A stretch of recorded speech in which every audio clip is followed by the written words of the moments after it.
देर से ही सही पर वह वहां गई। देर से ही सही पर वह मान गया। देर से ही सही पर वह रिप्लाई की। देर से ही सही पर हमने पढ़ाई की। देर से ही सही पर वह पहुंच गया।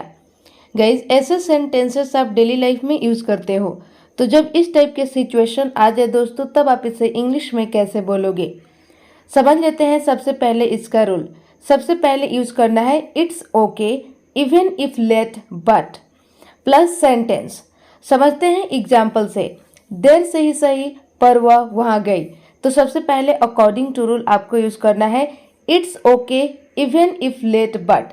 इसका मतलब है गाइज देर से ही सही पर। इसके बाद लगाना है सेंटेंस। सेंटेंस है वह वहां गई।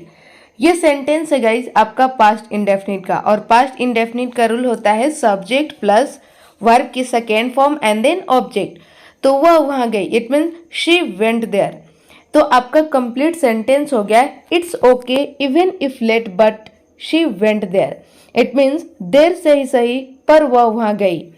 अगला एग्जाम्पल है देर से ही सही पर वह मान गया। तो सबसे पहले यूज करना है it's okay even if late but.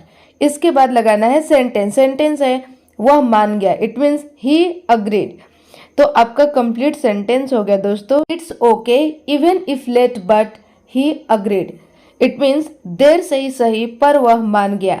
अगला एग्जाम्पल है देर से ही सही पर वह रिप्लाई की। तो सबसे पहले लगाना है it's okay even if late but. इसके बाद यूज करना है सेंटेंस। सेंटेंस है वह रिप्लाई की, इट मीन्स शी रिप्लाइड। तो आपका कंप्लीट सेंटेंस हो गया दोस्तों it's okay even if late but she replied. It means देर से ही सही पर वह रिप्लाई की। अगला एग्जाम्पल है देर से ही सही पर हमने पढ़ाई की। तो सबसे पहले लगाना है it's okay even if late but. इसके बाद यूज करना है सेंटेंस। सेंटेंस है हमने पढ़ाई की, इट मीन्स वी स्टडीड। तो आपका कंप्लीट सेंटेंस हो गया दोस्तों it's okay even if late but we studied. It means देर से ही सही पर हमने पढ़ाई की। अगला एग्जाम्पल है देर से ही सही पर वह पहुंचा। तो सबसे पहले लगाना है it's okay even if late but. इसके बाद यूज करना है सेंटेंस। सेंटेंस है वह पहुंचा, इट मीन्स ही रीच्ड। तो आपका कंप्लीट सेंटेंस हो गया दोस्तों it's okay even if late but he reached. It means देर से ही सही पर वह पहुंचा। अगला एग्जाम्पल है देर से ही सही पर वह आया। इसका आंसर दोस्तों आपको कमेंट सेक्शन में बनाना है। गाइस ऐसे सेंटेंसेस भी आप डेली लाइफ में यूज करते हो, जैसे कह दिया तो कह दिया तुम नहीं जाओगे। कह दिया तो कह दिया आपको इंग्लिश सीखनी पड़ेगी। कह दिया तो कह दिया मैं वहां नहीं जाऊंगी। कह दिया तो कह दिया आप अंग्रेजी बोलोगे। कह दिया तो कह दिया मैं यहाँ आऊंगी।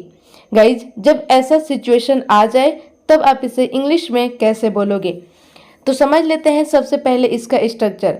सबसे पहले लगाना है सेड इज सेड। इसका मतलब है कह दिया तो कह दिया। प्लस यूज करना है सेंटेंस। जैसा आपका सेंटेंस होगा उस टाइप से आप ट्रांसलेट करोगे। समझते हैं एग्जाम्पल से। कह दिया तो कह दिया तुम नहीं जाओगे। तो सबसे पहले लगाना है said is said according to rule. इसके बाद लगाना है सेंटेंस। सेंटेंस है तुम नहीं जाओगे। ये सेंटेंस है दोस्तों आपका फ्यूचर इंडेफिनिट का, और फ्यूचर इंडेफिनिट का नेगेटिव का रूल हो जाता है subject plus will not plus verb की first form and then object. तो तुम नहीं जाओगे, it means you will not go. तो आपका कंप्लीट सेंटेंस हो गया दोस्तों said is said you will not go. It means कह दिया तो कह दिया तुम नहीं जाओगे। अगला एग्जाम्पल है कह दिया तो कह दिया आपको इंग्लिश सीखनी पड़ेगी। तो सबसे पहले दोस्तों आपको लगाना है सेड इज सेड। इसके बाद लगाना है सेंटेंस। सेंटेंस है आपको इंग्लिश सीखनी पड़ेगी। ये सेंटेंस है आपका फ्यूचर का मजबूरी वाला। तो इसका रूल होता है subject plus will have to plus verb की first form and then object. तो आपको इंग्लिश सीखनी पड़ेगी। इसका इंग्लिश बनेगा you will have to learn English. तो आपका कंप्लीट सेंटेंस हो गया दोस्तों said is said you will have to learn English. It means कह दिया तो कह दिया आपको इंग्लिश सीखनी पड़ेगी। अगला एग्जाम्पल है कह दिया तो कह दिया मैं वहां नहीं जाऊंगी। तो सबसे पहले यूज करना है सेड इज सेड। इसके बाद लगाना है सेंटेंस। सेंटेंस है मैं वहां नहीं जाऊंगी। It means I will not go there.